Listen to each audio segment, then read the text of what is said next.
সেবাশ্রয় নিয়ে একের পর এক চাঞ্চল্যকর অভিযোগ, আর এবার শতপ্রণোদিত তদন্ত শুরু করলো রাজ্যের স্বাস্থ্য দপ্তর।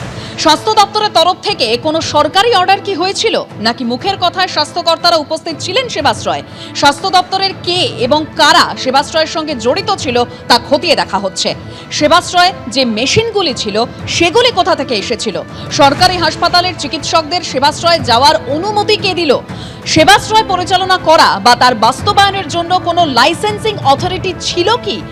রেডিয়েশন সেফটি অপারেশনের লাইসেন্স দিল কে? প্রশ্নের উত্তর খোঁজা হবে এই তদন্তে। শীঘ্রই ওনাকে শ্রীঘরে পাঠানো হবে। আগাম গারদ শুভেচ্ছা জানিয়ে রাখছি। স্বাস্থ্য দপ্তর ইন্ডিপেন্ডেন্ট স্বাধীনভাবে তদন্ত শুরু করেছে, পুলিশ দপ্তর তার তদন্ত শুরু করেছে। আমাদের কাছে যা যা তথ্য প্রমাণ আসবে সেগুলো আমরা সবই পুলিশ ডিপার্টমেন্ট বা গৃহ মন্ত্রণালয় পাঠিয়ে দেবো। সেবাশ্রয়ে যা যা মেশিন লেগেছিল, যা যা যে ডাক্তার এসেছিল, কোনোটাই সঠিক নয়। মেশিন বাইরে নিয়ে যাওয়ার কোনো লাইসেন্স ছিল কিনা? নর্মালি আলট্রাসোনোগ্রাফি মেশিন বাইরে নিয়ে যাওয়া হয় না। দেখতে হবে সব কাগজপত্র ঠিক আছে কিনা। আমাদের আশঙ্কা সঠিক ডাক্তার কেউ ছিল না, পুরোটাই আয়ুষের পড়ুয়ারা ছিল। তদন্ত শুরু হয়েছে। অভিষেক বন্দ্যোপাধ্যায় সেবাশ্রয় ক্যাম্পে দুর্নীতির অভিযোগে সরব হয়েছেন উপভোক্তা থেকে চিকিৎসক সহ অন্যান্যরা। আর একটার পর একটা দুর্নীতির অভিযোগ সামনে আসার পর এবার কি বলছেন সুকান্ত মজুমদার, শুনুন। যেভাবে অভিযোগ আসছে, সেবাশ্রয়কে তো এখন দুরাশ্রয় মনে হচ্ছে, দূর অভিসন্ধি নিয়ে মনে হচ্ছে এগুলো করা হয়েছিল। এবং যেভাবে হোমিওপ্যাথি ডাক্তারও না, ছাত্র যারা, তাদেরকে নিয়ে এসে চিকিৎসা করানো হয়েছে এলোপ্যাথি ডাক্তার বলে।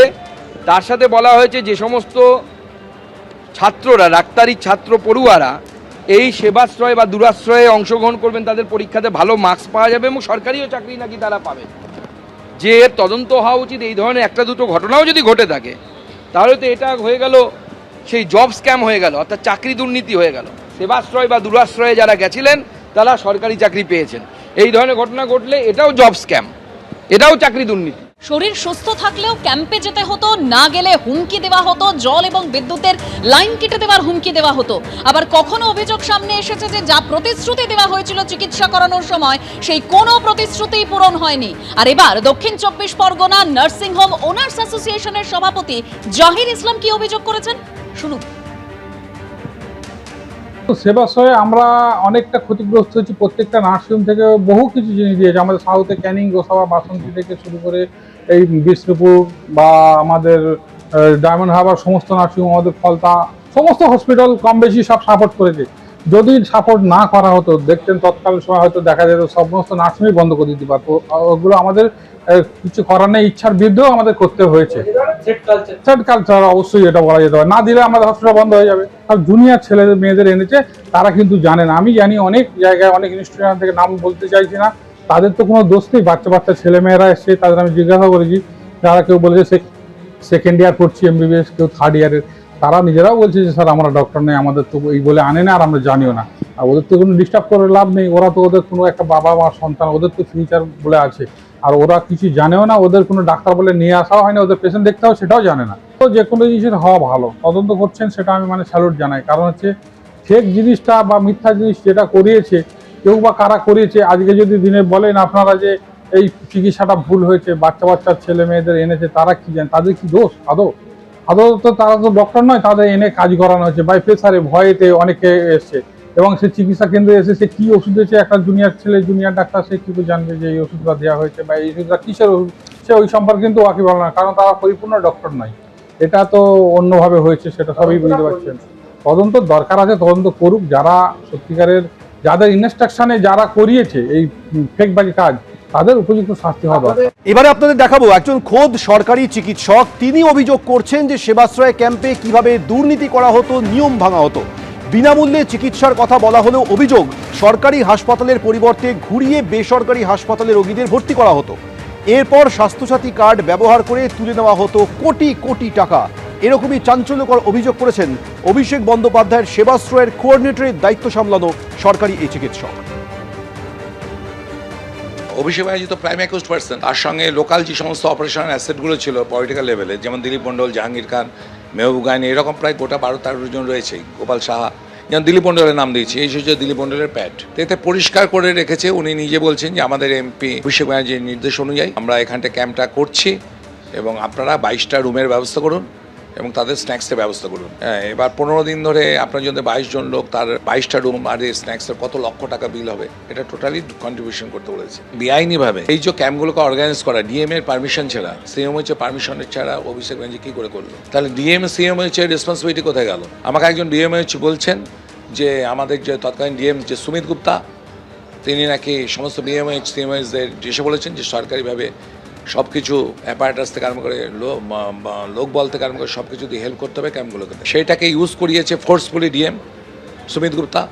ওনাকেও তদন্তের আওতায় এনে ওনার বিরুদ্ধে অ্যাকশন নেওয়া। স্টুডেন্ট, হোমিওপ্যাথিক স্টুডেন্ট সে অ্যালোপ্যাথিকে প্রেসক্রিপশন করছে, ওখানকার আশাকর্মীদের, সমস্ত আশাকর্মীদের ওখানে দেওয়া হয়েছে। তারা বলছে যে আমাদেরকে ফোর্সফুলি বলে দিয়েছে বিএমএইচ যে ডিএম এর অর্ডার, সিএমএইচ এর অর্ডার, আপনাদের যেতে হবে। প্রশাসনকে কাজে লাগিয়ে ওর প্রাইভেট ক্যাম্পগুলোতে করেছে এবং এত লক্ষ লোককে জোর করে ফোর্সফুলি, যারা বলছে যে আমাদেরকে জোর করে নেতারা বলেছে যে জগন্নাথ গুপ্তা থেকে ইউএসজি মেশিন দুটো আনা হয়েছিল, যে দুটো অল্টারনেটিভলি এই সমস্ত মডেল ক্যাম্প করে বলছে। সেই সোনোলজিস্টের মধ্যে একজন কাউন্সিলর ছিলেন তৃণমূলের, আরেকজন সোনোলজিস্ট তিনি হচ্ছেন এমএলএ।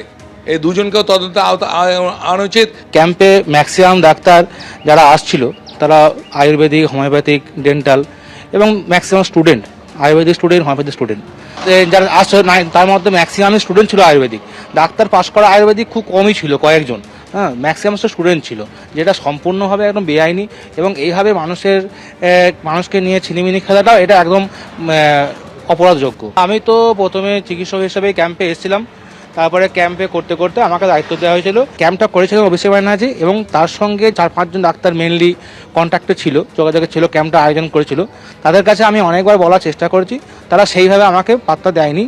হ্যাঁ, তো সেই জন্য আমি নিজের মতো করে আমি ডিউটি করেছি, আমি ক্যাম্প করেছি এবং নিজেকে আমি চুপচাপ রেখেছিলাম, কারণ তখন একটা অন্যরকম ব্যাপার ছিল। মুখ খুললে হয়তো শাস্তি পেতে হতো, যদি মুখ খুলতাম হয়তো আমার বিপদ হতো। এবার ফলতার আরো একটি পরিবারের অভিযোগ শুনুন। চোখ দেখিয়েছিল সেবাশ্রয় ক্যাম্পে, যেখান থেকে চশমা দেওয়ার প্রতিশ্রুতি মিলেছিল।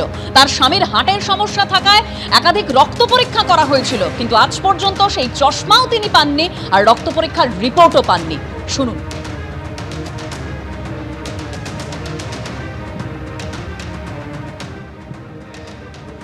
ফলতা হরিণডাঙ্গা এলাকার বাসিন্দা অঞ্জলি শিকদার এবং নয়ন্ত শিকদার স্বামী স্ত্রী, তারা এসেছিলেন এই সেবাশ্রয় ক্যাম্পে। তিনি এসেছিলেন চোখ দেখাতে, চোখের সমস্যা, আর তার স্বামীর ছিল হৃদযন্ত্রের সমস্যা।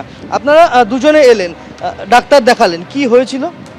আমার চোখের জন্য এসেছিলাম, তা আমার চোখ দেখে বলেছিল চশমা দেবো। সেকেন্ডবারে আমি আর আসিনি, কারণ দেয়নি তো কাউকে, শুনেছি আশেপাশে। আর আমি স্বামী এসেছিল ইসিজি করতে, ওনার ইসিজি রিপোর্টটা দিয়েছিলেন, কিন্তু ব্লাড পরীক্ষা হয়েছিল, ব্লাডের রিপোর্ট দেননি। ডাক্তারবাবুরা তো আসল ডাক্তার ছিলেন না, ওনারা সব তো বাচ্চারা ডাক্তারি করছে। সেটা তখন বোঝেননি আপনি? না না না না, এত লোকের ভিড় কি করে বুঝবেন? লোক তো ভীষণ ছিল না। চোখ দেখে কি বললো? আপনার চোখ ঠিক আছে, এবার পরের বারে আসবেন চশমা দেব। পঞ্চায়েতের নাম্বার নিল, বললো আপনার বাড়িতে যাবে না, পঞ্চায়েত থেকে আপনার পার্টি অফিসে যাবে, তারপর বাড়িতে চলে যাবে। চশমা? তা চশমা বাড়িতে গেছে? না না না। কতদিন অপেক্ষা করেছিলেন চশমার জন্য? কেন, ফার্স্ট সেবাশ্রয়ে দেখিয়েছি, সেকেন্ড সেবাশ্রয় হলো তখনও তো গিয়ে পৌঁছয়নি। মানে ফার্স্ট সেবাশ্রয় আর সেকেন্ড সেবাশ্রয়ের মধ্যে তো প্রায় 1 বছরের কাছাকাছি। কিন্তু তখনও তো যায়নি চশমা। আর আপনার স্বামীর ক্ষেত্রে কি হলো? বাইরে দেখিয়ে নিয়েছি ডাক্তার, ওই সব রোগীকে তো এখানের আশা করলে হবে না, বাইরে দেখিয়ে নিয়েছি। অভিষেক বন্দ্যোপাধ্যায়ের সেবাশ্রয় নিয়ে অভিযোগের পাহাড়। শরীর সুস্থ তাও নাকি ক্যাম্পে যেতে হতো, আর ক্যাম্পে না গেলেই জাহাঙ্গীর বাহিনী হুমকি দিত। সেবাশ্রয় ক্যাম্পে না গেলে জল বিদ্যুৎ কেটে দেওয়ারও হুমকি দেওয়া হতো। অভিষেক বন্দ্যোপাধ্যায়ের সেবাশ্রয় নিয়ে এরকমই ভুরি অভিযোগ। অভিষেক বন্দ্যোপাধ্যায়ের বিরুদ্ধে দ্বিতীয় এফআইআর দায়ের হয়েছে। 6টি আইনের 27টি ধারায় মামলা দায়ের করা হয়েছে। ডায়মন্ড হারবার থানার পর এবার বিষ্ণুপুর থানার মামলাতেও এফআইআর দায়ের হয়েছে, পুলিশ এফআইআর দায়ের হয়েছে। কিন্তু একের পর এক যে অভিযোগ সামনে এসেছে যে শরীর আপনার সুস্থ তাও আপনাকে যেতে হবে ক্যাম্পে, আর তা না গেলে হুমকি দিত জাহাঙ্গীর বাহিনী। বাড়ির জলের লাইন, বিদ্যুতের লাইন কেটে দেওয়ার হুমকি দেওয়া হতো, অর্থাৎ জোর করে ক্যাম্পে যেতে হবে, একেবারে সেই দাপট দেখানো হতো এই সেবাশ্রয় ক্যাম্পের জন্য। এরকমই অভিযোগের পাহাড় সামনে আসছে। এবার অভিজিৎ দাস ববির করা মামলাতে এফআইআরে অভিষেক বন্দ্যোপাধ্যায়ের পাশাপাশি তার পিএ সুমিত রায়ের নাম রয়েছে। এফআইআরে ফলতার ধৃত তৃণমূল নেতা জাহাঙ্গীর খানেরও নাম রয়েছে, বিষ্ণুপুরের তৃণমূল বিধায়ক দিলীপ মণ্ডলের নাম রয়েছে এবং তারই পাশাপাশি জাহাঙ্গীর খানের নাম রয়েছে। আর এই জাহাঙ্গীর বাহিনী হুমকি দিত যদি কারো শরীর সুস্থ থাকার পরেও সে ক্যাম্পে না যেত। একেবারে চাঞ্চল্যকর অভিযোগ। আর এই চাঞ্চল্যকর অভিযোগ করছেন ফলতার বাসিন্দা শ্যামল হালদার। রোগ থাকুক বা না থাকুক ক্যাম্পে যেতেই হবে, অর্থাৎ সেবাশ্রয়ের ক্যাম্পে যেতেই হবে, না গেলে জল বিদ্যুৎ কেটে দেওয়ার হুমকি দিত এই জাহাঙ্গীর বাহিনী। শুনুন।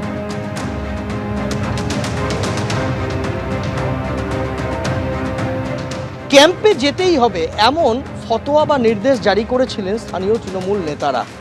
যেতেই হবে ক্যাম্পে, ডাক্তার দেখাতেই হবে, নাম নথিভুক্ত করতেই হবে, আর না করলে কি হতো? না করলে হয়তো বাড়ি ছাড়ার হুমকি, অন্য অন্য সুযোগ সুবিধার হুমকি, এইরকম মানে হুমকি দিত।